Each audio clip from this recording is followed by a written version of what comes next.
Hi hello ನಮಸ್ತೆ. ಮೊದಲನೇದಾಗಿ ಹೇಳೋದಂತ ಅಂದರೆ, ಈಗ ಅನಾವಶ್ಯಕ ಕ್ವಶನ್ಸ್ ಅಂದರೆ ಕಮೆಂಟ್ ಬೇಡ. ನಿಮ್ಗೆ ಏನಾದರೂ ಡೌಟ್ ಇದ್ದರೆ ಅವನ್ನ ಮಾತ್ರ ಕೇಳಿ, ಅದನ್ನು ಬಿಟ್ಟು ಹಾಗೆ ಹೀಗೆ ಅಂತಂದು ಕ್ವಶನ್ಸ್ ಬೇಡ. ನಿಮಗೆ ಏನಾದರೂ ಡಿಪಾರ್ಟ್ಮೆಂಟ್ ಆಗಲಿ, ನಿಮಗೆ ಓದೋದ್ರ ಬಗ್ಗೆ ಅದರಲ್ಲಿ ಏನಾದರೂ ಡೌಟ್ ಇದ್ದರೆ ಅದನ್ನ ಕೇಳಿ. ಮತ್ತು ಇನ್ನೂ ಒಂದು ಏನಂತಂದರೆ, ನೋಟಿಫಿಕೇಷನ್ ಆಗ್ತವೆ, ಬಟ್ ನಿಮಗೆ ಎಷ್ಟು ಗೊತ್ತಿರುತ್ತೆ ನೋಡಿ, ನಮಗೂ ಅಷ್ಟೇ ಗೊತ್ತಿರುತ್ತೆ. ಬಟ್ ಕೆಲವೊಂದನ್ನು ಗೆಸ್ ಮಾಡಿ ಹೇಳ್ಬೋದು, ಯಾಕಂದರೆ ಡಿಪಾರ್ಟ್ಮೆಂಟಲ್ಲಿ ಇರೋದ್ರಿಂದ ಸ್ವಲ್ಪ ಗೆಸ್ ಮಾಡಿ ಹೇಳ್ಬೋದು. ಅಷ್ಟು ಬಿಟ್ಟರೆ ನಿಮಗೆ ಏನು ಈಗ ನಾರ್ಮಲಾಗಿ ನಿಮ್ಗೆ ಏನು ಗೊತ್ತಾಗ್ತಿರ್ತಾರೋ ನಮಗೂ ಅಷ್ಟೇ ಗೊತ್ತಾಗ್ತಿರ್ತವೆ. ಓಕೆನಾ? ಇದ್ರ ಮೇಲೆ ನಮಗೂ ಜಾಸ್ತಿ ಗೊತ್ತಾಗ್ತಿರಲ್ಲ. ಓಕೆನಾ? ಈಗ ಏನು ನೋಟಿಫಿಕೇಷನ್ ಆಗ್ತವೆ, ಸ್ವಲ್ಪ ಡಿಲೇ ಆಗ್ಬೋದು. ಇಲ್ಲ ನಾನು ಡಿಲೇ ಅಂದರೆ ಬಹಳ ದಿನ ಡಿಲೇ ಆಗಲ್ಲ. ಓಕೆನಾ? ಆಗ್ತವೆ, ಯಾಕಂದರೆ ಇಷ್ಟೆಲ್ಲ ಪ್ರೋಗ್ರೆಸ್ ನಡೀತಾ ಇದೆ ಅಂತಂದರೆ ಆಗ್ತವೆ. ಓಕೆ, ಕ್ಲಾಸ್ ಸ್ಟಾರ್ಟ್ ಮಾಡೋಣ. ಮೊದಲನೇದಾಗಿ, ಪ್ರತಿಧ್ವನಿ ಉಂಟಾಗಲು ಶಬ್ದದ ಆಕಾರ ಮತ್ತು ಪ್ರತಿಫಲಿಸುವ ಮೇಲ್ಮೈನ ನಡುವಿನ ಕನಿಷ್ಠ ದೂರ. ಈಗ ಒಂದು ಮಾತಾಡಿದ್ವಿ ಅಂತಂದರೆ ಅದು ಪ್ರತಿಫಲಿಸುವ ದೂರ, ಕನಿಷ್ಠ ದೂರ ಎಷ್ಟಿರ್ಬೇಕು? 17 ಸೆಂಟಿಮೀಟರ್ 34 ಸೆಂಟಿಮೀಟರ್, 17 ಮೀಟರ್ 34 ಮೀಟರ್. ಇಲ್ಲಿ ಕನ್ಫ್ಯೂಸ್ ಆಗಲಿ ಅಂತಲೇ ಈ ರೀತಿ ಹಾಕಿರೋದು. ನಿಮಗೂ ಮುಂದೆ ಕನ್ಫ್ಯೂಸ್ ಆಗ್ತವೆ, ಯಾಕಂದರೆ ಕ್ವಶನ್ನಲ್ಲಿ ಹಿಂಗೆ ಕೊಡ್ತಾರೆ. ಸೊ ಆ ಕಾರಣಕ್ಕಾಗಿ ಮೀಟರ್ ಸೆಂಟಿಮೀಟರ್ ಹಾಕಿದ್ದೀನಿ, ಗೆಸ್ ಮಾಡಿ. ಆನ್ಸರು 17 ಮೀಟರ್, ಸೆಂಟಿಮೀಟರ್ ಅಲ್ಲ. ನೀವು ಆಲೋಚನೆ ಮಾಡಿ, ಸೆಂಟಿಮೀಟರ್ ಅಂತಂದ್ರೆ ಜಾಸ್ತಿ ಏನಾಗಲ್ಲ, ಇಷ್ಟಾಗುತ್ತೆ. ಓಕೆನಾ? ಸೊ ಆ ಕಾರಣಕ್ಕಾಗಿ 17 ಮೀಟರ್. ಓಕೆನಾ? ಧ್ವನಿ ಕೇಳಲು ಗೋಡೆ ಅಥವಾ ಅಡ್ಡಿ, ನಾವು ಏನು ಧ್ವನಿ ಬಿಡ್ತೀವಿ ಅದರ ನಡುವೆ 17.2 ಮೀಟರ್ ಅಥವಾ ಅದಕ್ಕಿಂತ ಹೆಚ್ಚು ಇರಬೇಕು. ಅದಕ್ಕಿಂತ ಕಡಿಮೆ ಇದ್ದರೆ ಪ್ರತಿಧ್ವನಿ ಉಂಟಾಗಲ್ಲ. ಇನ್ನೊಂದು, ಪ್ರತಿಧ್ವನಿ ಕೇಳಲು ಮೂಲ ಧ್ವನಿ ಮತ್ತು ಪ್ರತಿಧ್ವನಿ ನಡುವಿನ ಕನಿಷ್ಠ 0.1 ಸೆಕೆಂಡ್ ಅಂತರ ಇರಬೇಕು. ಈಗ ನಾವು ಒಂದು ಧ್ವನಿ ಈಗ ಮಾತಾಡಿದ್ವಿ ಅಂತಂದ್ರೆ 0.1 ಸೆಕೆಂಡ್ ಲೇಟ್ ಆಗಬೇಕು, ಇಲ್ಲಾಂದರೆ ಪ್ರತಿಧ್ವನಿ ನಮ್ಮ ಕಿವಿಗೆ ಕೇಳಿಸೋದಿಲ್ಲ. ಓಕೆನಾ? ಶಬ್ದದ ಸಂವೇದನೆ ಮತ್ತು ನಮ್ಮ ಮೆದುಳಿನಲ್ಲಿ ಉಳಿಯುವ ಸಮಯ 0.1 ಸೆಕೆಂಡ್. ಎಕ್ಸಾಂಪಲ್, ಒಬ್ಬರು ಏನಾದರೂ ಹೇಳ್ತಾ ಇದ್ದಾರೆ ಅಂತಂದರೆ ಬೇಗ ಮಾತಾಡಿದ್ರೆ ಕೇಳಿಸಲ್ಲ, ಅಥವಾ ಜೋರಾಗಿ ಮಾತಾಡಿಸಿದ್ರೆ ಕೇಳಿಸಲ್ಲ. ಇನ್ನೊಂದು, ಒಬ್ಬರು ಮಾತಾಡ್ತಾ ಇದ್ದಾರೆ ಅಂದರೆ ಅವ್ರ ಪಕ್ಕದಲ್ಲಿರೋರು ಒಟ್ಟೆ ಟೈಮ್ ಒಮ್ಮೆಲೇ ಮಾತಾಡಿದ್ರೆ ಒಂದು ಸ್ವಲ್ಪ ಗೊಂದಲ ಆಗುತ್ತವೆ, ಯಾಕಂದರೆ 0.1 ಸೆಕೆಂಡ್ ನಮ್ಮ ಕಿವಿಯಲ್ಲಿ ಇರುತ್ತೆ ನಾವು ಮಾತಾಡಿದ ಒಂದೊಂದು ಶಬ್ದ. ಆ ಕಾರಣಕ್ಕಾಗಿ ವಿಶ್ವದಲ್ಲಿ ಹೆಚ್ಚು ಪ್ರತಿಧ್ವನಿ ಉಂಟಾಗುವ ಸ್ಥಳ ಇಂಚಿನ್ ಡೌನ್ ಅಂತ ಇದೆ. ಆಯಿಲ್ ಟ್ಯಾಂಕ್ಸ್ ಕೂಡು ಬಹಳ ಪ್ರಸಿದ್ಧವಾಗಿದೆ.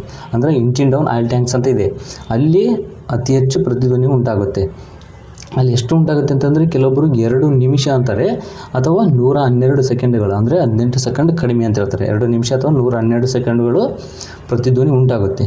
ಅದನ್ನು ಬಿಟ್ಟರೆ ಬಂದರೆ ಸ್ಕಾಟ್ಲೆಂಡ್ನಲ್ಲಿ ಯಾವುದು ಕಿಲ್ಲರ್ನಿ ಬೆಟ್ಟಗಳಂತಿದ್ದಾವೆ, ಅಲ್ಲಿ 100 ಬಾರಿ ಕೇಳಿಸುತ್ತಂತೆ. ಮತ್ತು ಅದನ್ನು ಬಿಟ್ಟರೆ ನಮ್ಮ ಬಿಜಾಪುರದಲ್ಲಿ, ಅದನ್ನು ಬಿಟ್ಟರೆ ಅಂತಲ್ಲ, ನಮ್ಮ ಬಿಜಾಪುರ ಗೋಳಗುಮಟ ಏನಿದೆ ಅದು 7 ಬಾರಿ ಕೇಳಿಸುತ್ತೆ ಅಂತಾರೆ. ಬಟ್ ಇವಾಗ ಕಡಿಮೆ ಆಗಿರ್ಬೋದು. ನೆಕ್ಸ್ಟ್, ಸೋನಾರ್ ಇದನ್ನು ಕಂಡು ಹಿಡಿದವರು ಯಾರು? Isaac Newton, Paul Langevin, Galileo Galilei, Rudolf Hertz. Okay, ನಾನು ಇಷ್ಟೆಲ್ಲ ಹೇಳುವಾಗ ನೀವು ಗೆಸ್ ಮಾಡ್ಬೇಕು. ನೆಕ್ಸ್ಟ್, ಇವರು ಪೌಲ್ ಲಾಗ್ವಿನ್. ಏನು ಸೋನಾರ್ನ ಕಂಡು ಹಿಡಿದವರು ಯಾರು? ಪೌಲ್ ಲಾಗ್ವಿನ್. ಸೋನಾರ್ ಅಂತಂದ್ರೆ ಸೌಂಡ್ ನ್ಯಾವಿಗೇಷನ್ ಆ್ಯಂಡ್ ರೇಂಜಿಂಗ್. ಇದು ಧ್ವನಿ ಅಲೆಗಳ ಸಹಾಯದಿಂದ ಸಮುದ್ರದೊಳಗಿನ ವಸ್ತುಗಳ ಸ್ಥಾನ ಮತ್ತು ದೂರ ಮತ್ತು ದಿಕ್ಕು ತಿಳಿಯುವ ತಂತ್ರಜ್ಞಾನ. ಈ ಎಕ್ಸಾಂಪಲು, ದಿಕ್ಕು, ಯಾವ ದಿಕ್ಕಿನಲ್ಲಿ ಆ ವಸ್ತು ಇದೆ ಮತ್ತು ಅದು ಯಾವ ಸ್ಥಾನದಲ್ಲಿ ಎಷ್ಟು ದೂರ ಇದೆ ಎಂಬುದನ್ನು ತಿಳಿಯಲು ಸೋನಾರ್ ಬಳಸ್ತಾರೆ. ಇದರಲ್ಲಿ 2 ಬರ್ತವೆ, ಒಂದು ಪ್ರೇಷಕ ಮತ್ತು ಒಂದು ಪತ್ತೆಕಾರಿ ಅಂತ ಇರ್ತವೆ. ಅಂದರೆ ಒಂದು ಟ್ರಾನ್ಸ್ಮಿಟರ್, ಇನ್ನೊಂದು ಡಿಟೆಕ್ಟರ್. ಇದು ಪ್ರೇಷಕ ಅಂದರೆ ಟ್ರಾನ್ಸ್ಮಿಟರ್ ಏನು ಮಾಡ್ತಂತಂದರೆ ಅಂತಂದರೆ ಧ್ವನಿ ಅಲೆಗಳನ್ನು ಬಿಡುತ್ತೆ. ಅದು ಬಿಟ್ಟು, ಎಕ್ಸಾಂಪಲ್ ಇಲ್ಲಿ ಒಂದು ವಸ್ತು ಇದೆ ಅಂತಂದರೆ ಅದರ ಮೇಲೆ ಹಿಂಗೆ ಬಿಟ್ಟು ವಾಪಸ್ ಬರೋದು ಏನು ಪ್ರೇಷಕ, ಅದ್ರ ಕೆಲಸ ಅದು. ಧ್ವನಿ ಅಲೆಗಳನ್ನು ಬಿಡೋದು, ವಾಪಸ್ ಅದು ಬಡಿದು ಆ ವಸ್ತುವಿಗೆ ಬಡಿದು ವಾಪಸ್ ಬರೋದು, ಅಲ್ಲಿ ತನಕ ಯಾವುದು ಪ್ರೇಷಕ ಟ್ರಾನ್ಸ್ಮಿಟರ್ ಕೆಲಸ ಮಾಡುತ್ತೆ. ಪತ್ತೆಕಾರಿ ಡಿಟೆಕ್ಟರ್ ಏನು ಮಾಡುತ್ತೆ? ಅದು ಡಿಟೆಕ್ಟರ್ ಅಥವಾ ರಿಸೀವರ್ ಏನು ಮಾಡುತ್ತೆ ಅಂತಂದರೆ ಹಿಂದಿರುವ ಧ್ವನಿ ಅಲೆಗಳನ್ನು ಸ್ವೀಕರಿಸುವ ಸಾಧನ. ಈಗ ವಾಪಸ್ ಅದಕ್ಕೆ ಬಡಿದು ವಾಪಸ್ ಬರ್ತಾವಲ್ಲ ಅಲೆಗಳನ್ನು, ಅವನ್ನ ಕ್ಯಾಚ್ ಮಾಡುತ್ತೆ. ಓಕೆನಾ? ಅದರ ಕೆಲಸ ಇದು ಪತ್ತೆಕಾರಿ, ಡಿಟೆಕ್ಟರ್ ಅಥವಾ ರಿಸೀವರ್ ಕೆಲಸ. ನೆಕ್ಸ್ಟ್, ಪೋರ್ಚುಗೀಸರು ಭಾರತಕ್ಕೆ ಬಂದಾಗ ಅವರಿಗೆ ಸ್ಪರ್ಧಿಗಳಾಗಿದ್ದವರು ಯಾರು? ಕನ್ಫ್ಯೂಸ್ ಆಗಲಿ ಅಂತ ಹಾಕಿದ್ದೀನಿ. ಅರಬ್ಬರು, ಡಚ್ಚರು, ಫ್ರೆಂಚರು, ಇಂಗ್ಲೀಷರು. ಪೋರ್ಚುಗೀಸರು ಫಸ್ಟ್ ಟೈಮ್ ಭಾರತಕ್ಕೆ ಬರ್ತಾರಲ್ಲ, ಅವಾಗ ಅವರಿಗೆ ಯಾರು ಸ್ಪರ್ಧಿಗಳಾಗಿದ್ದರು ನಮ್ಮ ಭಾರತದಲ್ಲಿ? ಅರಬ್ಬರು ಸ್ಪರ್ಧಿಗಳಾಗಿರ್ತವೆ. ಯಾಕಂದರೆ ಪೋರ್ಚುಗೀಸರು ಬರೋಕ್ಕಿಂತ ಮುಂಚೆಗೆ ಮೊದಲೇ ಅರಬ್ಬರು ಇಲ್ಲಿರ್ತಾರೆ. ಆ ಕಾರಣಕ್ಕಾಗಿ ಪೋರ್ಚುಗೀಸರು ಭಾರತಕ್ಕೆ ಬಂದಾಗ ಅವರಿಗೆ ವ್ಯಾಪಾರದಲ್ಲಿ ಪ್ರಮುಖ ಸ್ಪರ್ಧಿಗಳಾಗಿದ್ದವರು ಅರಬ್ಬರು ಮತ್ತು ವೆನಿಷಿಯನ್ನರು ಅಂತಲೂ ಇರ್ತಾರೆ. ಮೇನಾಗಿ ಅರಬ್ಬರು. ಓಕೆನಾ. ದೇಶದವರು ಭಾರತಕ್ಕೆ ಸಮುದ್ರದ ಮಾರ್ಗದ ಮೂಲಕ ಮೊದಲು ಬಂದ ಯುರೋಪಿಯನ್ನರು 1498 ಮೇ 17 ಅಂತಂದು ಕಲ್ಲಿಕೋಟೆದಾಗ ಬರ್ತಾರೆ ಪೋರ್ಚುಗೀಸರು. ಯಾರಂತಂದರೆ ವಾಸ್ಕೋಡಿಗಾಮ ಬರ್ತಾನಲ್ಲ 1498 ಮೇ 17 ಯಾವುದು ಕೇರಳದ ಕಲ್ಲಿಕೋಟೆಗೆ ಬರ್ತಾನೆ. ಓಕೆನಾ. ವಾಸ್ಕೋಡಿಗಾಮ ಬರ್ತಾನೆ ಯಾವುದು ಕೋಜಿಕೋಡೆ ಅಥವಾ ಕಲ್ಲಿಕೋಟೆ ಅಂತಂದು ಮೀನು. ಅಲ್ಲಿ ಯಾರು ಬರಮಾಡ್ಕೊಳ್ತಾರೆ ಅಂತಂದರೆ ಆಗಿನ ಅಲ್ಲಿನ ರಾಜ ಯಾರಿರ್ತಾನೆ ಜಾಮೋರಿಯನ್ ಮಾನವಿಕ್ರಮ ಅಂತ ಇರ್ತಾನೆ. ಆತ ಇದನ್ನು ಬರಮಾಡಿಕೊಳ್ತಾನೆ. Next Francisco de Almeida. ಈತ ಯಾರು ಅಂತಂದರೆ ಭಾರತದ ಮೊದಲ ಪೋರ್ಚುಗೀಸ್ ವೈಸರಾಯ್. ಭಾರತದ ಮೊದಲ ಪೋರ್ಚುಗೀಸ್ ವೈಸರಾಯ್ ಯಾರಂತಂದರೆ ಫ್ರಾನ್ಸಿಸ್ಕೋ ಡಿ ಅಲ್ಮೆಡ. ಈತ ಬ್ಲೂ ವಾಟರ್ ಪಾಲಿಸಿನ ಜಾರಿಗೆ ತರ್ತಾನೆ. ಅಂದರೆ ನೀಲಿ ಜಲನೀತಿ. ಅಂದರೆ ಈತ ಜಾಸ್ತಿ ನಮ್ಮ ಭಾರತದ ಭೂಭಾಗಕ್ಕಿಂತ ಸಮುದ್ರ ಭಾಗದಲ್ಲಿ ಹಿಡಿತ ಸಾಧಿಸ್ತಾನೆ. ಓಕೆನಾ.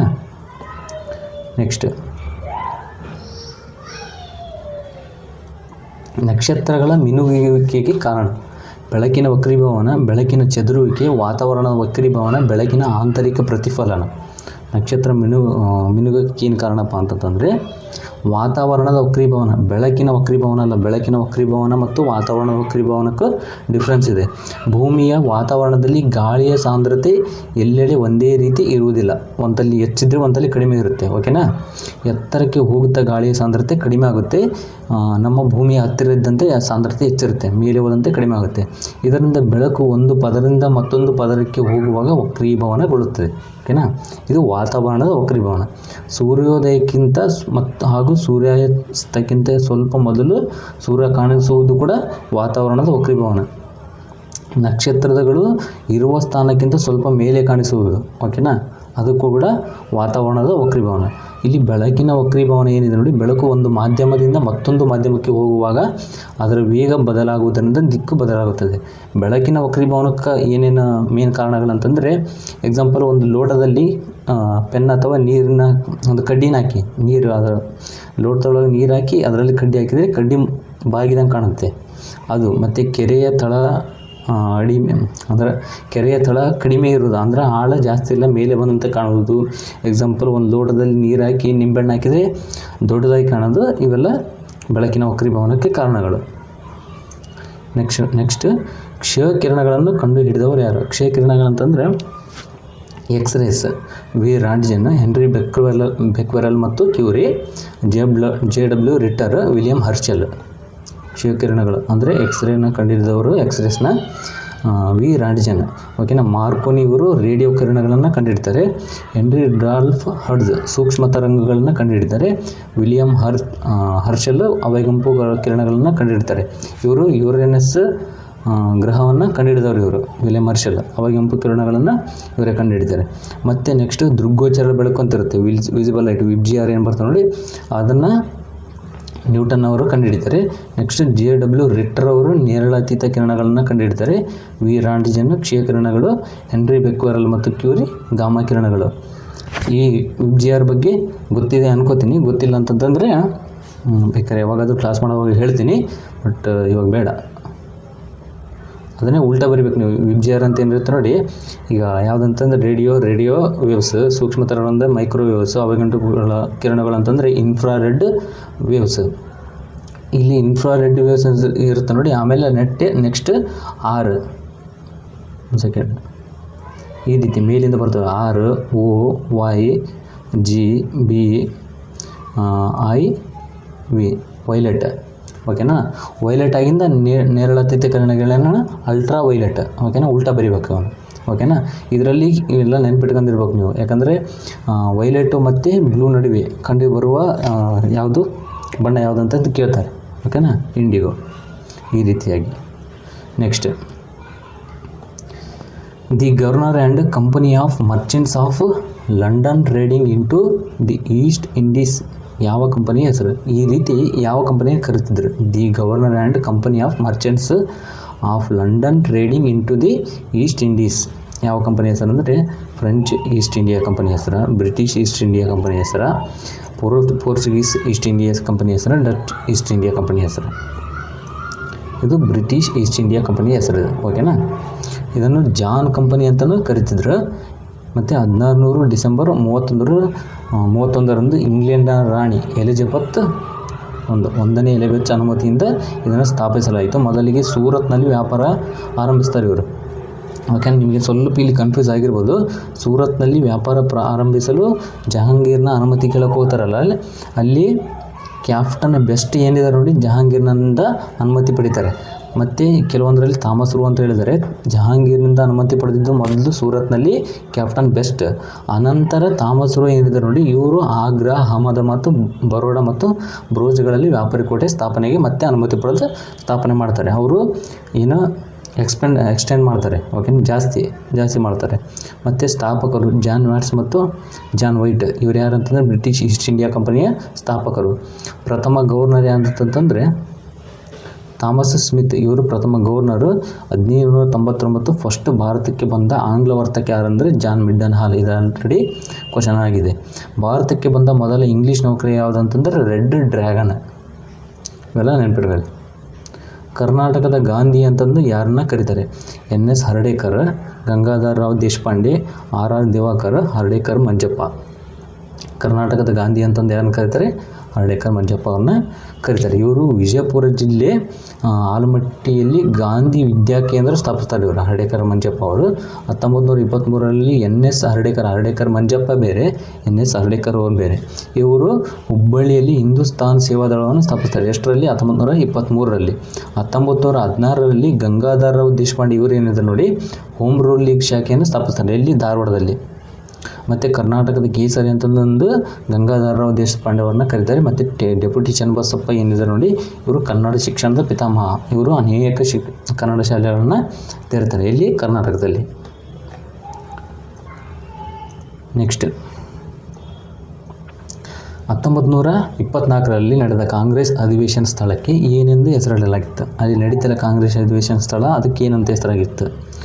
ಮಹಾತ್ಮ ಗಾಂಧಿ ಸ್ಥಳ, ವಿರೂಪಾಕ್ಷಪುರ, ವಿಜಯನಗರ, ಪಂಪಾ ಉದ್ಯಾನವನ. ಅದಕ್ಕೆ ವಿಜಯನಗರ ಅಂತ ಹೆಸರಿಡಾಗಿತ್ತು. 1924ರಲ್ಲಿ ನಡೀತು ನೋಡಿ ಕಾಂಗ್ರೆಸ್ ಅಧಿವೇಶನ, ಅದಕ್ಕೆ ವಿಜಯನಗರ ಅಂತ ಹೆಸರಿಡುತ್ತೆ ಅಲ್ಲಿನ ಪ್ಲೇಸಿಗೆ. ವಿರೂಪಾಕ್ಷ ದ್ವಾರ, ಇದು ಅಲ್ಲಿನ ಪ್ರವೇಶ ದ್ವಾರಕ್ಕೆ ಹೆಸರಿಡಲಾಗಿತ್ತು. ಪಂಪಾ ಸರೋವರ, ಅಲ್ಲಿನ ಕೆರೆಗೆ ಹೆಸರಿಡಲಾಗಿತ್ತು. ನೀರಿನ ಅಂದರೆ ಕುಡಿಯುವ ನೀರಿನ ಕೆರೆ ಅದು. ಮತ್ತು ಸ್ವಾಗತ ಗೀತೆ, ಅಲ್ಲಿ ಯಾವುದೋ 1924ರಲ್ಲಿ ಕಾಂಗ್ರೆಸ್ ಅಧಿವೇಶನದಲ್ಲಿ ಸ್ವಾಗತ ಗೀತೆ ಹಾಡಿದವರು ಯಾರು ಅಂತಂತಂದರೆ ಹುಯಿಲಗೋಳ್ ನಾರಾಯಣರಾವ್. ಆ ಸ್ವಾಗತ ಗೀತೆ ಯಾವುದಂದರೆ ಉದಯವಾಗಲಿ ನಮ್ಮ ಚೆಲುವ ಕನ್ನಡ ನಾಡು. ಮತ್ತು ಸ್ವಾಗತ ಭಾಷಣ ಮಾಡಿದವರು ಯಾರಂತಂದರೆ ಗಂಗಾಧರ ರಾವ್ ದೇಶಪಾಂಡೆ. ಮೂಲಭೂತ ಹಕ್ಕುಗಳು ಮತ್ತು ರಾಜ್ಯ ನಿರ್ದೇಶಕ ತತ್ವಗಳು ಸಂವಿಧಾನದ ಅಂತರಾತ್ಮ ಎಂದು ಹೇಳಿದವರು ಯಾರು? ಮೂಲಭೂತ ಹಕ್ಕುಗಳು ಮತ್ತು ರಾಜ್ಯ ನಿರ್ದೇಶಕ ತತ್ವಗಳು ಸಂವಿಧಾನದ ಅಂತರಾತ್ಮ ಅಂತಂದು ಹೇಳಿದವರು ಯಾರು? BR Ambedkar, Mahatma Gandhiji, Hidayatullah, Granville Austin. ಇದನ್ನು ಹೇಳಿದವರು ಗ್ರಾನ್ ವಿಲ್ಲೆ ಆಸ್ಟಿನ್. ಹಿದಾಯತುಲ್ಲಾ ಏನು ಹೇಳ್ತಾರೆ ಅಂತಂದರೆ ಸಂವಿಧಾನದ ಪ್ರಸ್ತಾವನೆಯನ್ನು ಹಿದಾಯತುಲ್ಲಾ, ಠಾಕೂರ್ ದಾಸ್ ಭಾರ್ಗವ್, KM ಮುನ್ಷಿ ಮತ್ತು NA ಪಾಲ್ಕಿವಾಲಾ ಇವರೆಲ್ಲ ಪ್ರಸ್ತಾವನೆ ಬಗ್ಗೆ ಸ್ಟೇಟ್ಮೆಂಟ್ ಕೊಡ್ತಾರೆ. ಏನಂತಂದರೆ ಪ್ರಸ್ತಾವನೆಯನ್ನು ಸಂವಿಧಾನದ ಆತ್ಮ ಅಂತ ಹೇಳಿದವರು ಯಾರಂದರೆ ಹಿದಾಯತುಲ್ಲಾ. ಪ್ರಸ್ತಾವನೆಯನ್ನು ಸಂವಿಧಾನದ ಹೃದಯ ಮತ್ತು ಒಡವೆ ಅಂತಂದು ಹೇಳಿದವರು ಠಾಕೂರ್ ದಾಸ್ ಭಾರ್ಗವ್. KN ಮುನ್ಷಿ ಅವರು ಪ್ರಸ್ತಾವನೆಯನ್ನು ರಾಜಕೀಯ ಜಾತಕ ಅಂತ ಹೇಳ್ತಾರೆ. ಮತ್ತು NA ಪಾಲ್ಕಿವಾಲಾ ಇವರು ಏನು ಹೇಳ್ತಾರೆ ಅಂತಂದರೆ ಸಂವಿಧಾನದ ಗುರುತಿನ ಚೀಟಿ ಅಂತ ಹೇಳ್ತಾರೆ. NA ಪಾಲ್ಕಿವಾಲಾ, ಓಕೆನಾ. ನೆಕ್ಸ್ಟ್ ಇವೆಲ್ಲ ಕ್ವಶನ್ ಆಗಿದ್ದಾವೆ. ಭಾರತದ ರಾಜಕೀಯ ಇತಿಹಾಸದಲ್ಲಿ ಎಷ್ಟು ಜನ ರಾಷ್ಟ್ರಪತಿಗಳನ್ನು ಮಹಾಭಿಯೋಗ ಪ್ರಕ್ರಿಯೆ ಮೂಲಕ ಪದಚ್ಯುತಿಗೊಳಿಸಲಾಗಿದೆ? ಇಲ್ಲಿಯವರೆಗೂ ಎಷ್ಟು ಜನನ ರಾಷ್ಟ್ರಪತಿಗಳನ್ನು ಮಹಾಭಿಯೋಗ ಪ್ರಕ್ರಿಯೆ ಮೂಲಕ ತೆಗೆದು ಹಾಕಲಾಗಿದೆ ಅಂತ ಗೆಸ್ ಮಾಡಿ. ಇದುವರೆಗೆ ಯಾರನ್ನು ತೆಗೆದುಹಾಕಿಲ್ಲ. 3 ಜನ, 4 ಜನ, 2. ಎಷ್ಟು ಜನ ತೆಗೆದುಹಾಕಿದ್ದಾರೆ? ಇದುವರೆಗೆ ಯಾರನ್ನ ತೆಗೆದುಹಾಕಿಲ್ಲ ಮಹಾಭಿಯೋಗ ಪ್ರಕ್ರಿಯೆ ಮೂಲಕ. ಇದು ಬರೋದು 61ನೇ ವಿಧಿ. ರಾಷ್ಟ್ರಪತಿಗಳನ್ನು ಮಹಾಭಿಯೋಗ ಪ್ರಕ್ರಿಯೆ ಮೂಲಕ ಪದಚ್ಯುತಿ ಮಾಡಲಾಗುತ್ತಿದೆ. ರಾಷ್ಟ್ರಪತಿಗಳನ್ನು ನಾರ್ಮಲ್ಲಾಗಿ ಪದಚ್ಯುತಿ ಮಾಡೋಕ್ಕೆ ಬರಲ್ಲ, ಅದಕ್ಕೆ ಆದ ಪ್ರಕ್ರಿಯೆ ಇದೆ. ಅದನ್ನು ಮಹಾಭಿಯೋಗ ಪ್ರಕ್ರಿಯೆ ಅಂತ ಕರೀತಾರೆ. ಇದು ಒಂದು ಅರೆ ನ್ಯಾಯಿಕ ಪ್ರಕ್ರಿಯೆ. ಇದು ನ್ಯಾಯಿಕಲ್ಲ, ಅರೆ ನ್ಯಾಯಿಕ ಪ್ರಕ್ರಿಯೆ. ಒಟ್ಟು ಸದಸ್ಯರ ಸಂಖ್ಯೆ ಈಗ ಒಂದು ಸದನ ಡಿಸೈಡ್ ಮಾಡಿದೆ, ಇನ್ನು ಇವ್ರನ್ನ ತೆಗೆದುಹಾಕ್ಬೇಕು ರಾಷ್ಟ್ರಪತಿಯವ್ರನ್ನ ಅಂತಂದಾಗ ಆ ಸದನದ ಒಟ್ಟು ಸಂಖ್ಯೆ 1:4 ಸಹಿ ಹಾಕಬೇಕು. ಅದಕ್ಕೆ ಸಹಿ ಅಂತಂದರೆ ಮೇಜರ್ ಇಷ್ಟು ಜನ ತಂದು ಒಪ್ಪಿಗೆ ಕೊಡಬೇಕು. ಎಷ್ಟು ಎಕ್ಸಾಂಪಲ್ ನಾರ್ಮಲ್ ಹೇಳ್ಬಿಡ್ತೀವಿ, ಸುಮ್ಮನೆ 200ರಲ್ಲಿ 1:4 ಅಂದರೆ 50 ಜನ ಆದರೆ ಅದಕ್ಕೆ ಒಪ್ಪಿಗೆ ಕೊಡಬೇಕು. ಅದಾದ ಮೇಲೆ ಒಟ್ಟು ಸದಸ್ಯರ ಸಂಖ್ಯೆ ಮೊದಲು ಅಂದರೆ ಪದಚ್ಯುತಿ ಮಾಡೋಕ್ಕಲ್ಲ, ಇದು ಪದಚ್ಯುತಿ ಮಾಡ್ತೀವಂತ ಹೇಳೋದಕ್ಕೆ ಅವಾಗೇನ ಸಹಿ ಆಗಬೇಕು. ನಂತರ ಪದಚ್ಯುತಿ ಮಂಡನೆಗೆ ಸಂಬಂಧಿಸಿದಂತೆ 14 ದಿನದ ಮುಂಚೆ ರಾಷ್ಟ್ರಪತಿಗೆ ಅವರಿಗೆ ಲಿಖಿತ ಸೂಚನೆ ನೀಡಿರಬೇಕು. ಸದಸ್ಯರ ಸಂಖ್ಯೆ ಇಷ್ಟು 50 ಎಕ್ಸಾಂಪಲ್ ಹೇಳಿದ್ನಲ್ಲ, ಇಷ್ಟು ಮಂದಿ ಒಪ್ಪಿಗೆ ಕೊಡ್ತಿದ್ದಾರೆ, ನಾವು ನಿಮ್ಮನ್ನು ಪದಚ್ಯುತಿ ಮಾಡ್ತಿದ್ದೀವಿ ಅಂತ ತಂದು ಒಂದು 14 ದಿನ ಮುಂಚೆ ಅವರಿಗೆ ಲಿಖಿತ ಸೂಚನೆ ನೀಡಿರಬೇಕು. ಲಿಖಿತವಾಗಿ, ಬಾಯಿ ಮುಖಾಂತರ ಅಲ್ಲ, ಬರವಣಿಗೆ ಮುಖಾಂತರ. ನಂತರ ಆ ಸದನದ ಒಟ್ಟು ಸದಸ್ಯರ ಸಂಖ್ಯೆಯಲ್ಲಿ 2:3ರಲ್ಲಿ ಅಷ್ಟು ಸದಸ್ಯರ ಒಪ್ಪಿಗೆ ನೀಡಬೇಕು. ಯಾವ ಸದನ ಮಂಡಿಸ್ತಿರುತ್ತೆ ನೋಡಿ, ಆ ಸದನದ ಬಗ್ಗೆ ರಾಜ್ಯಸಭೆ ಆಗಲಿ ಲೋಕಸಭೆ ಆಗಲಿ ಇದ್ರ ಬಗ್ಗೆ ಮಾತಾಡ್ತಿರೋದು. ನಂತರ ಮತ್ತೊಂದು ಸದನ ಅದರ ಬಗ್ಗೆ ವಿಚಾರಣೆ ಮಾಡುತ್ತೆ. ಅಂದರೆ ಈ ಸದನ ಒಪ್ಪಿಗೆ ನೀಡಿದ ಮೇಲೆ ನಮ್ಮದು ಒಪ್ಪಿಗೆ ಆಗಿದೆ ಅಂತಂದು ನಿಮ್ಮ ಒಪ್ಪಿಗೆಗೋಸ್ಕರ ಅಂತಂದು ಇನ್ನೊಂದು ಸದನಕ್ಕೆ ಕೊಡ್ತಾರೆ. ಆ ಸದನ ವಿಚಾರಣೆ ಮಾಡುತ್ತಿದೆ, ವಿಚಾರಣೆ ಸದನ ಅಂತಲೇ ಕರೀತಾರೆ. ಆಮೇಲೆ ಅದು ನಂತರ ಒಂದು ವೇಳೆ ಒಪ್ಪಿಗೆ ಇದ್ದು ಒಟ್ಟು ಸದಸ್ಯರ ಸಂಖ್ಯೆ 2:3 ಸದಸ್ಯರು ಬಹುಮತವೆಂದರೆ ಪದಚ್ಯುತಿ ಗ್ಯಾರಂಟಿ, ಪದಚ್ಯುತಿ ಕೊಡಲೇಬೇಕಾಗುತ್ತೆ. ಈ ರೀತಿಯಾಗಿ ಯಾರನ್ನ ರಾಷ್ಟ್ರಪತಿಯವ್ರನ್ನ ತೆಗೆದುಹಾಕಲಾಗುತ್ತೆ. ನೆಕ್ಸ್ಟ್ ಬ್ರಟ್ಲ್ಯಾಂಡ್ ಆಯೋಗ, ಇದು ಸಂಬಂಧಿಸಿರುವುದು ಯಾವುದಕ್ಕೆ? ಬ್ರಟ್ಲ್ಯಾಂಡ್ ಕಮಿಷನ್ ಯಾವುದಕ್ಕೆ ಸಂಬಂಧಿಸಿದಪ್ಪ? ಶಿಕ್ಷಣದ ಅಭಿವೃದ್ಧಿ, ಸುಸ್ಥಿರ ಅಭಿವೃದ್ಧಿಯ ಗುರಿ, ಮೂಲಭೂತ ಕರ್ತವ್ಯಗಳು, ಜಾಗತಿಕ ಹವಾಮಾನ. ಬ್ರಟ್ಲ್ಯಾಂಡ್ ಆಯೋಗ ಸಂಬಂಧಿಸಿರುವುದು ಸುಸ್ಥಿರ ಅಭಿವೃದ್ಧಿಯ ಗುರಿ. ಸುಸ್ಥಿರ ಅಭಿವೃದ್ಧಿ 1983ರಲ್ಲಿ ಬಂತು. ಸಸ್ಟೈನಬಲ್ ಡೆವಲಪ್ಮೆಂಟ್, ಸುಸ್ಥಿರ ಅಭಿವೃದ್ಧಿ ಗುರಿ. ಓಕೆನಾ. 1987ರಲ್ಲಿ ಪ್ರಕಟವಾದ ಅವರ್ ಕಮಿಷನ್ ಫ್ಯೂಚರ್ ವರದಿಯಿಂದ ಇದು ಪ್ರಸಿದ್ಧಿ ಪಡ್ಕೊಂತಿದೆ. ಯಾವುದು? ಸುಸ್ಥಿರ ಸಸ್ಟೈನಬಲ್ ಡೆವಲಪ್ಮೆಂಟ್ ಸ್ಕೀಮ್. ಪರಿಸರ ಮತ್ತು ಅಭಿವೃದ್ಧಿಯನ್ನು ಒಟ್ಟಿಗೆ ಸಾಗಿಸುವ ಕಲ್ಪನೆಯನ್ನು ಇದು ನೀಡುತ್ತೆ. ಮತ್ತು ನಿಮಗೆ ಒಂದು ಕನ್ಫ್ಯೂಸ್ ಆಗೋದು ಬ್ರೆಕ್ಸಿಟ್. ಇದೇನಪ್ಪ ಬ್ರೆಕ್ಸಿಟ್ ಏನಂತಂದರೆ, ಯುನೈಟೆಡ್ ಕಿಂಗ್ಡಮ್ ದೇಶವು ಯುರೋಪಿಯನ್ ಯೂನಿಯನ್ನಿಂದ ಹೊರಗೆ ಬಂದಿದ್ದು. ಯುನೈಟೆಡ್ ಕಿಂಗ್ಡಮ್, ಓಕೆನಾ, ಇದು ಯುರೋಪಿಯನ್ ಯೂನಿಯನ್ನಿಂದ ಹೊರಗೆ ಬಂದಿದ್ದಕ್ಕೆ ಬ್ರೆಕ್ಸಿಟ್ ಅಂತಂತ. ಅಂದರೆ ಬ್ರೇಕ್ ಎಕ್ಸಿಟ್, ಓಕೆನಾ. ಈ ರೀತಿಯಾಗಿ ಅದು ಬ್ರೇಕ್ ಎಕ್ಸಿಟ್ ಅಲ್ಲ, ಸಾರಿ, ಬ್ರಿಟನ್ ಎಕ್ಸಿಟ್ ಅಂತಂದರೆ ಎಕ್ಸಿಟ್ ಹೊರಗೆ, ಬ್ರಿಟನ್ ಹೊರಗೆ ಅಂತ ಅರ್ಥ ಕೊಡುತ್ತೆ Brexit. United Kingdom. Hunter commission, ಇದು 1882ರಲ್ಲಿ ಬಂತು. ಪ್ರಾಥಮಿಕ ಶಿಕ್ಷಣದ ಅಭಿವೃದ್ಧಿಗೆ ಸಲಹೆ ನೀಡಿತು. ಮತ್ತು ಸರ್ಕಾರಿಯ ಸಮಿತಿ, ಇದು 1983ರಲ್ಲಿ ಬಂತು. ಕೇಂದ್ರ ರಾಜ್ಯ ಸಂಬಂಧ, ಅಂದರೆ ರಾಜ್ಯಗಳಿಗೆ ಹೆಚ್ಚು ಅಧಿಕಾರ ನೀಡಲು ಸಲಹೆ ನೀಡುತ್ತದೆ. ನೆಕ್ಸ್ಟ್, ಕೆಂಪು ರಕ್ತ ಕಣಗಳ ಆಯಸ್ಸು ಎಷ್ಟು ದಿನ ಇರುತ್ತೆ? ನಮ್ಮ ಬಾಡಿಯಲ್ಲಿ ಇದಾವಲ್ಲ ಕೆಂಪು ರಕ್ತ ಕಣಗಳ ಆಯಸ್ಸು ಎಷ್ಟು ದಿನ ಇರುತ್ತೆ? 120 to 130 days, 30 to 40 days, 7 to 10 days ಅವುಗಳು ಸಾಯೋದಿಲ್ಲ. ಓಕೆನಾ. ಈ ರೀತಿಯಾಗಿದೆ. ಕೆಂಪು ರಕ್ತ ಕಣಗಳು, ರೆಡ್ ಬ್ಲಡ್ ಸೆಲ್ಸ್, ಇವು ಸುಮಾರು 120 ದಿನಗಳು ಜೀವಂತವಾಗಿರ್ತವೆ ನಮ್ಮ ದೇಹದಲ್ಲಿ. ಮತ್ತು ಅಂದರೆ ಜೀವಂತವಾಗಿರ್ತವೆ, ಅವು ಸತ್ತೋದ ಮೇಲೆ ಅಂತಂದರೆ ಹಂಗೆ ಹೊಸ ರಕ್ತ ಹುಡ್ತಾ ಇರುತ್ತೆ, ಇವು ಸಾಯ್ತಾ ಇರ್ತವೆ. ಆ ರೀತಿ ಬಿಳಿ ರಕ್ತ ಕಣಗಳು WBC ಇವೇನಿದೆ ನೋಡಿ, ಕೆಲವು ದಿನಗಳಿಂದ ಕೆಲವು ವರ್ಷಗಳವರೆಗೆ ಇರ್ತವೆ. ಇವು ಇದೇ ಪ್ರಕಾರದ ಮೇಲೆ ಅಂತಂದು ಹೇಳೋಕ್ಕಾಗಲ್ಲ, ಇವು ಇಷ್ಟೇ ದಿನ ಬದುಕ್ತಿರೋದು ಅಂತ ಅಂದಾಜಾಗಿ ಹೇಳ್ತಾರೆ. ಕೆಲವೊಬ್ಬರು ನಾರ್ಮಲಾಗಿ 10 to 15 ಡೇಸು 20 ಡೇಸ್ ಅಂತಲೂ ಅಂತಾರೆ. ಕೆಲವೊಬ್ರು ಹೇಳೋಕ್ಕಾಗಲ್ಲ, ಹವರ್ ಕೂಡ ಕೊಡ್ತಾರೆ, 24 ಅವರು ಅಥವಾ 48 ಅವರು ಈ ರೀತಿಯನ್ನು ಬರ್ತವೆ. ಅಷ್ಟು ಎಕ್ಸಾಕ್ಟ್ ಇಲ್ಲ ಇವು. ನೆಕ್ಸ್ಟ್, ರಕ್ತಫಲಗಳು ಯಾವುವು? ಪ್ಲೇಟ್ಲೆಟ್ಸ್, ಇವು ಸುಮಾರು 7 ರಿಂದ 10 ದಿನಗಳು ಬರುತ್ತವೆ.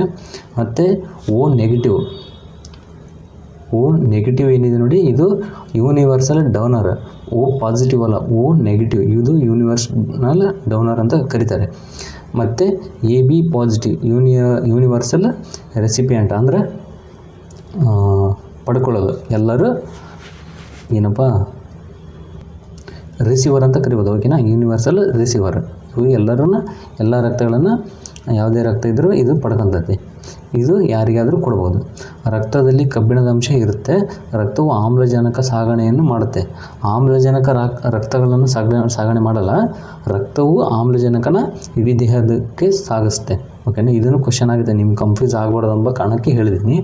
ಮತ್ತು ಇನ್ನೊಂದು, ನಿಮಗೆ ಯಾವ ರಕ್ತದ ಗುಂಪು ಯಾರಿಗೆ ಕೊಡ್ಬೋದು ಅಂತಂದು ನಿಮಗೆ ಗೊತ್ತದೇ ಇಲ್ಲ ಚಾರ್ಟ್. ಸೊ ಅದನ್ನು ಒಂದು 3 ಮಿನಿಟಲ್ಲಿ ಮಾಡಿ ಹೇಳ್ತೀನಿ. ನೆಕ್ಸ್ಟ್ ಯಾವುದಾದ್ರೂ ಕ್ಲಾಸ್ನಲ್ಲಿ ಹೇಳ್ತೀನಿ 3 ಮಿನಿಟ್ ಟು 4 ಮಿನಿಟಲ್ಲಿ. ನೆಕ್ಸ್ಟು ಎಲೆಕ್ಟ್ರಿಕ್ ಫ್ಯೂಸ್ ತಂತಿಯ ಗುಣ ಯಾವುದು?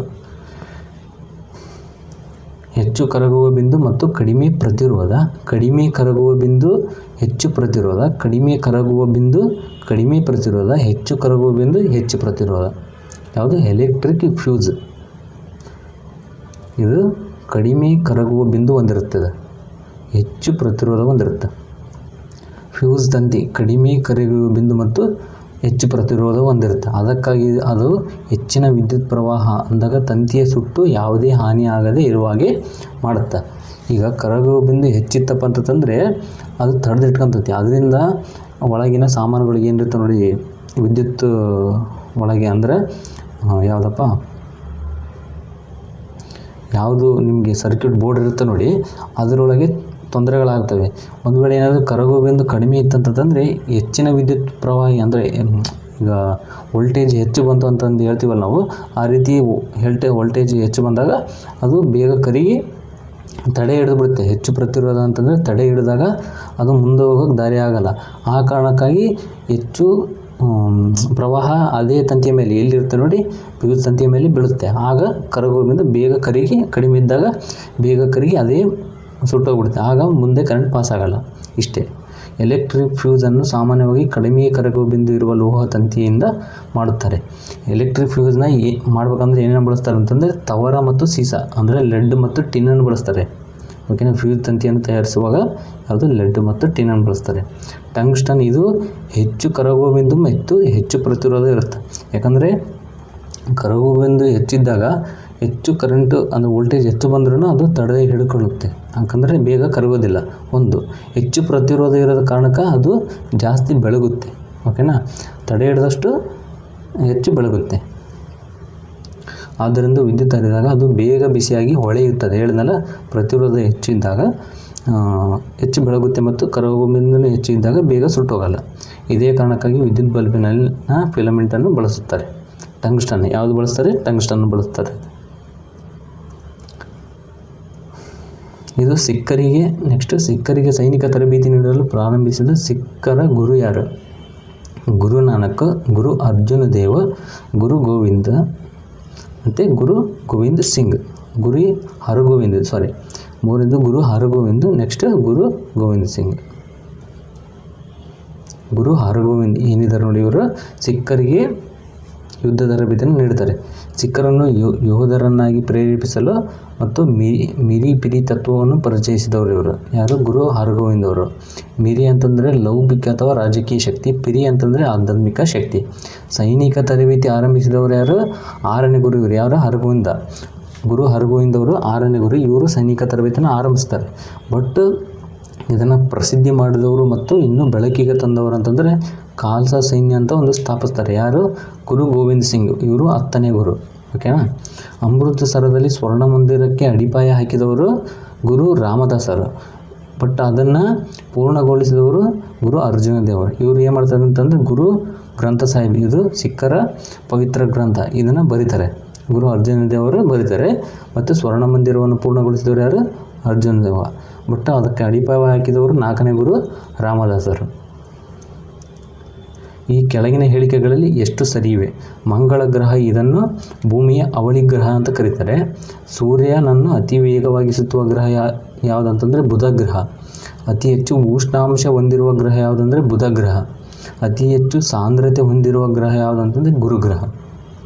ಇದರಲ್ಲಿ 1 ಮಾತ್ರ ಸರಿ, 3 ಮಾತ್ರ ಸರಿ, 2 ಮಾತ್ರ ಸರಿ, ಎಲ್ಲವೂ ಸರಿಯಾಗಿವೆ. ಬೇಕಾದ್ರೆ ನಿಮಗೆ ಬೇಗ ಅದಿದಾಗಲಿ ಅಂದರೆ ಒಂದು ಸ್ವಲ್ಪ ನಿಲ್ಲಿಸಿ ಅದನ್ನು ಓದಿಕೇಸಿ ಆನ್ಸರ್ ಮಾಡ್ಕೊಳ್ಳಿ. ಯಾವುದಂದರೆ 1 ಮಾತ್ರ ಸರಿ. ಅವಷ್ಟು ಕ್ವಶನಲ್ಲಿ ಒಂದೇ ಸರಿ ಇದೆ. ಭೂಮಿಗೆ ಯಾವುದಂತಂದು ಹೇಳ್ಬಿಡ್ತೀನಿ. ಯಾವುದಂತಂದರೆ ಮಂಗಳ ಗ್ರಹ, ಇದನ್ನು ಭೂಮಿಯ ಅವಳಿ ಗ್ರಹ ಅಂತ ಕರೆಯಲ್ಲ, ಶುಕ್ರ ಗ್ರಹನ ಕರಿತೀವಿ. ಓಕೆನಾ.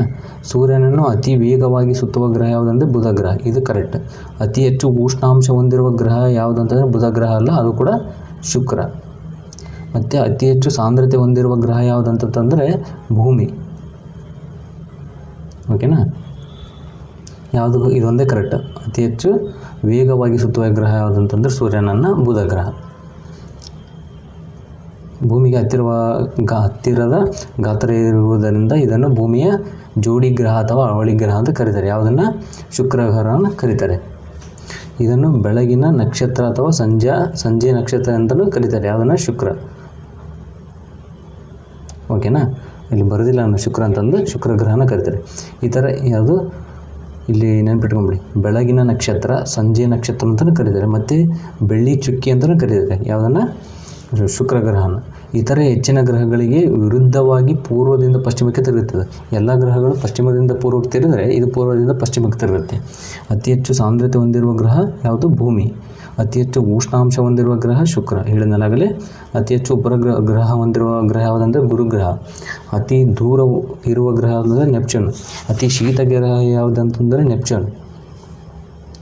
ನೆಕ್ಸ್ಟ್ ಯುರೇನಸ್ ಗ್ರಹನ ಕಂಡುಹಿಡಿದವರು ವಿಲಿಯಂ ಹರ್ಷೆಲ್. ಓಕೆನಾ. ಭೂಮಿಯಿಂದ ಮೇಲೆ ಹೋದಂತೆ 1 ಕಿಲೋಮೀಟ್ರಿಗೆ ಎಷ್ಟು ಡಿಗ್ರಿ ಉಷ್ಣಾಂಶ ಕಡಿಮೆ ಆಗುತ್ತೆ? ಓಕೆನಾ. 1 degree Celsius, 4.6 degree Celsius, 10.4 degree Celsius, 6.4 degree Celsius. ಭೂಮಿಯಿಂದ ಮೇಲೆ 1 ಕಿಲೋಮೀಟ್ರ್ ಮೇಲೆ ಹೋದರೆ ಎಷ್ಟು ಡಿಗ್ರಿ ಸೆಲ್ಸಿಯಸ್ ಕಡಿಮೆ ಆಗುತ್ತೆ? ಇದು 6.4 ಡಿಗ್ರಿ ಸೆಲ್ಸಿಯಸ್, ಅಥವಾ 1 ಡಿಗ್ರಿ ಸೆಲ್ಸಿಯಸ್ ಕಡಿಮೆ ಆಗ್ಬೇಕಂತಂದ್ರೆ ಎಷ್ಟು? 162 ಮೀಟ್ರ್. 162 ಮೀಟ್ರ್ ಹೋದಂಗೆಲ್ಲ 1 ಡಿಗ್ರಿ ಸೆಲ್ಸಿಯಸ್ ಕಡಿಮೆ ಆಗುತ್ತೆ. ಭೂಮಿಯ ಮೇಲ್ಮೈಯನ್ನು ಸೂರ್ಯನ ತಾಪವನ್ನು ಹೀರಿಕೊಳ್ಳುತ್ತೆ. ಭೂಮಿಯ ಮೇಲ್ಮೈ ಸೂರ್ಯನ ತಾಪವನ್ನು ಹೀರಿಕೊಳ್ಳುತ್ತೆ, ಮತ್ತು ಅದು ವಾಪಸ್ ಪ್ರೊಡ್ಯೂಸ್ ಮಾಡುತ್ತೆ. ಅದಕ್ಕಾಗಿ ಭೂಮಿಯ ತಳಭಾಗದಲ್ಲಿ ಅತಿ ಹೆಚ್ಚು ಬಿಸಿ ಇರುತ್ತೆ. ಭೂ ಮೇಲ್ಮೈಯಿಂದ ಗಾಳಿ ಬಿಸಿಯಾಗುತ್ತದೆ, ಮತ್ತು ಮೇಲಕ್ಕೆ ಹೋಗುತ್ತಿದ್ದಂತೆ ಗಾಳಿ ಒತ್ತಡ ಕಡಿಮೆ ಆಗುತ್ತೆ. ಇಲ್ಲಿ ನಮ್ಮ ವಾತಾವರಣದಲ್ಲಿ ನೋಡಿ, ಗಾಳಿ ಜಾಸ್ತಿ ಇರುತ್ತೆ, ಒತ್ತಡ ಜಾಸ್ತಿ ಇರುತ್ತೆ, ಮೇಲೆ ಹೋದಂತೆ ಕಡಿಮೆ ಆಗುತ್ತೆ. ಮತ್ತು ಭೂಮಿಯ ಪದರದಲ್ಲಿ ಅತಿ ಹೆಚ್ಚು ಇರುವ ಯಾವುದು ಗಾಳಿ ಯಾವುದಂತಂದರೆ ಆಮ್ಲಜನಕ. ಭೂಮಿಯ ಪದರದಲ್ಲಿ, ಓಕೆನಾ, ವಾತಾವರಣದಲ್ಲಿ ಸಾರಜನಕ, ಭೂಮಿಯ ಪದರದಲ್ಲಿ ಯಾವುದಂತಂದರೆ ಆಮ್ಲಜನಕ, ಸೌರಮಂಡಲದಲ್ಲಿ ಅಂತಂದರೆ ಜಲಜನಕ. ಓಕೆನಾ. ನೆಕ್ಸ್ಟ್, ಗಾಳಿ ವಿಸ್ತರಿಸುತ್ತದೆ, ಮತ್ತು ವಿಸ್ತರಿಸಿದ ಗಾಳಿ ತಂಪಾಗುತ್ತದೆ. ಭೂಮಿ ಮೇಲ್ಮೈ ಅಂದರೆ ಯಾವುದು? ಭೂಮಿ ಮೇಲ್ಮೈಯಿಂದ ಗಾಳಿ ಬಿಸಿಯಾಗುತ್ತದೆ, ಮೇಲಕ್ಕೆ ಹೋಗುತ್ತಿದ್ದಂತೆ ಗಾಳಿಯ ಒತ್ತಡ ಕಡಿಮೆ ಆಗುತ್ತೆ. ಗಾಳಿ ವಿಸ್ತರಿಸುತ್ತದೆ, ಮತ್ತು ವಿಸ್ತರಿಸಿದ ಗಾಳಿ ತಂಪಾಗುತ್ತೆ ಮೇಲೆ.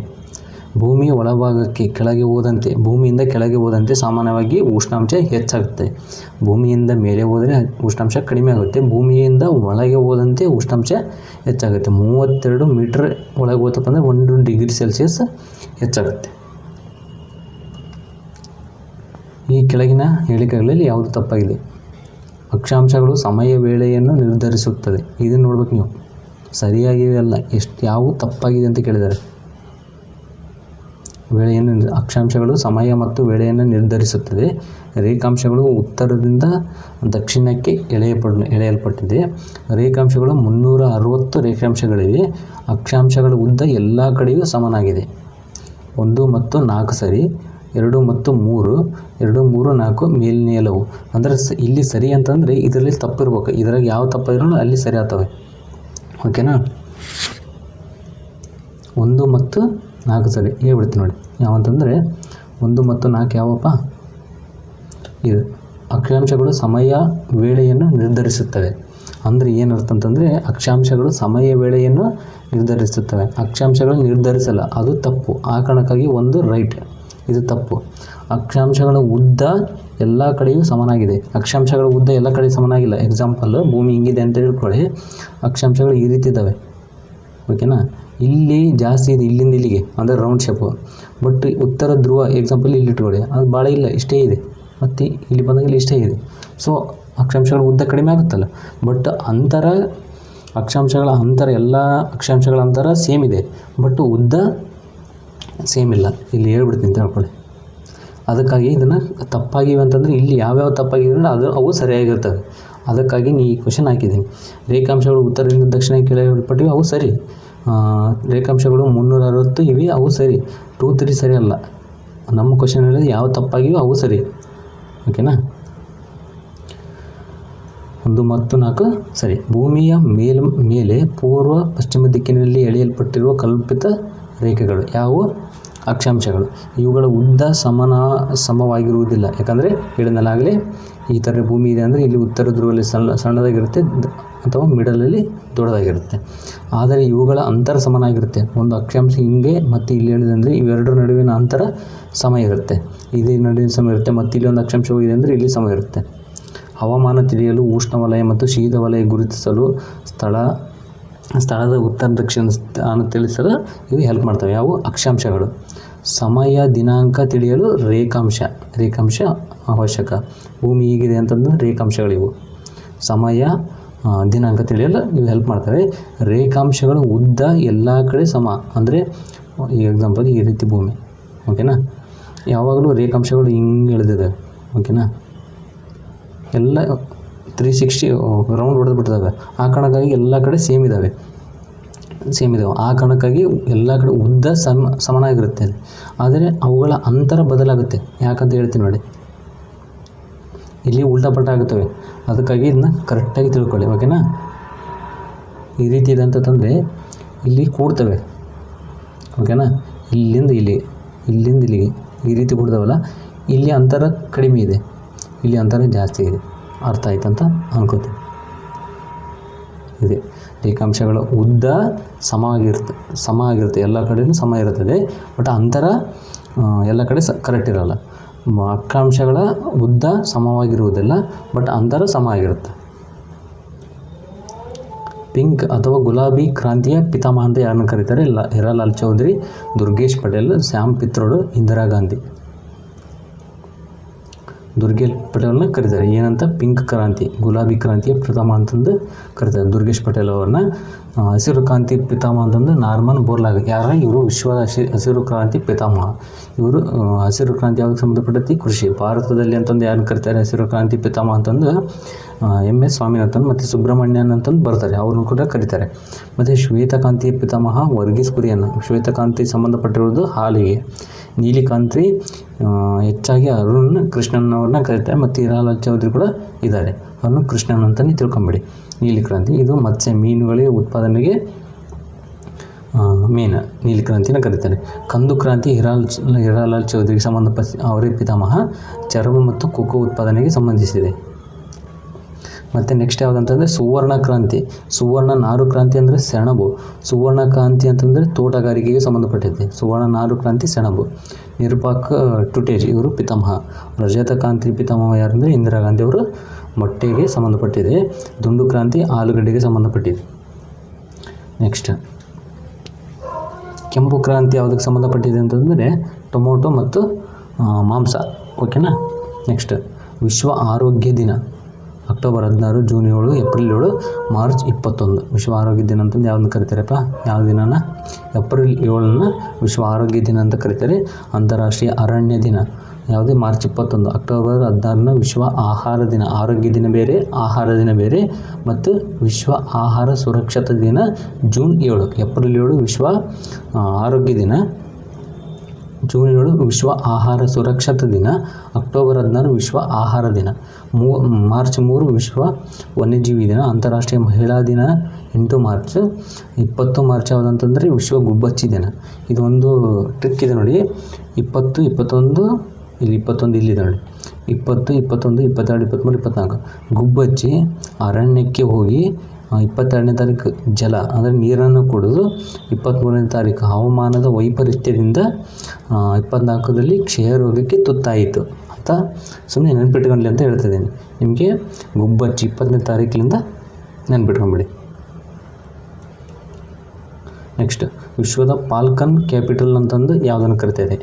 ಇದು ಮೇನ್ ಕ್ವಶನ್. ವಿಶ್ವದ ಫಾಲ್ಕನ್ ಕ್ಯಾಪಿಟಲ್ ಅಂತಂದು ಯಾವ ರಾಜ್ಯವನ್ನು ಕರೆಯುತ್ತಾರೆ? ನಾಗಾಲ್ಯಾಂಡ್, ಬೆಂಗಳೂರು, ಮಧ್ಯಪ್ರದೇಶ, ದೆಹಲಿ. ಯಾವುದಂತಂದು ಕಮೆಂಟ್ ಮಾಡಿ. ಸಾರಿ, ಓದ್ ಕ್ಲಾಸ್ನಲ್ಲಿ ನಿಮಗೆ ಒಂದು ಹೇಳೋದು ಮರ್ತೆ. ಯಾವುದಪ್ಪ ಅಂತಂದರೆ ಭಾರತದ ಗ್ಯಾರಿಬಾಲ್ಡಿ ಅಂತಂದು ಯಾರನ್ನ ಕರೀತಾರೆ? ಓಕೆನಾ? ನಾನಾ ಸಾಹೇಬ್. ಭಾರತದ ಗ್ಯಾರಿಬಾಲ್ಡಿ ಅಂತಂದು ನಾನಾ ಸಾಹೇಬನ್ನು ಕರೀತಾರೆ. ಬಟ್ ಗ್ಯಾರಿಬಾಲ್ಡಿಯ ಆದರ್ಶಗಳನ್ನು ಅಳವಡಿಸಿಕೊಂಡವರು ಯಾರು ಅಂತಂದರೆ ಲಾಲಾ ಲಜಪತ್ ರಾಯ್. ಓಕೆನಾ? ಓಕೆ, ಇಲ್ಲಿಗೆ ಕ್ಲಾಸ್ ಮುಗಿಯುತ್ತೆ. ಓಕೆ, ಇಷ್ಟೇ. ಅದು ಹೇಳಿದ್ನಲ್ಲ, ಲಾಲಾ ಲಜಪತ್ ರಾಯ್ ಅವರವರು ಯಾರು ಇಟಲಿಯ ಗ್ಯಾರಿಬಾಲ್ಡಿ ಅವರನ್ನು ಆದರ್ಶ ವ್ಯಕ್ತಿಯಾಗಿ ಸ್ವೀಕರಿಸಿದವರು, ಅವರ ಆದರ್ಶಗಳನ್ನು ಸ್ವೀಕರಿಸಿದವರು ಲಾಲಾ ಲಜಪತ್ ರಾಯ್. ಬಟ್ ಭಾರತದ ಗ್ಯಾರಿಬಾಲ್ಡಿ ಅಂತಂದು ನಾನಾ ಸಾಹೇಬನ್ನು ಕರೀತಾರೆ. ಓಕೆ, ಮತ್ತೇನಾದರೂ ಡೌಟ್ ಇದ್ದರೆ ಕಮೆಂಟ್ ಮಾಡಿ.